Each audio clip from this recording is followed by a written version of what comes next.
আসসালামু আলাইকুম প্রিয় বন্ধুরা, সবাই কেমন আছেন? আশা করি সবাই ভালো আছেন। আপনাদের দোয়া ভালোবাসায় আলহামদুলিল্লাহ আমিও ভালো আছি। আমি এখন যে জায়গাটাতে আছি এটা হলো মালদ্বীপের ভিতরে, মালিয়াতলেই, মালে সিটির ভিতরে। কিন্তু এই আইল্যান্ডের নাম হলো গোরাদু আইল্যান্ড। আর এই গোরাদু আইল্যান্ডের পাশে আপনি দেখতে পাচ্ছেন কান্ডুমা রিসোর্ট।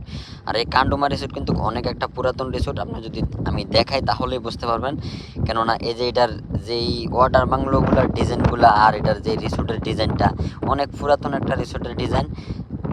এটা কেন বললাম আপনি দেখেন, বর্তমানে যে আপডেট করে যেগুলো বানাইতেছে এগুলো কিন্তু অনেক উন্নত করে বানাইতেছে। আর এগুলোর যে কটারিগুলো বানাইছে, মানে যে রুমগুলো বানাইছে, এগুলো দেখেন বোঝা যায় আমাদের ঘরের যে কোনো যে ইঞ্জিন মেশিন টেশিন রাখার জন্য যেই ঘর সিস্টেম বানায় না, সেরকমই দেখা যাচ্ছে। তো যাই হোক, কাছ থেকে এগুলো কিন্তু অনেক সুন্দর, দূর থেকে হয়তো এরকম দেখা যাচ্ছে।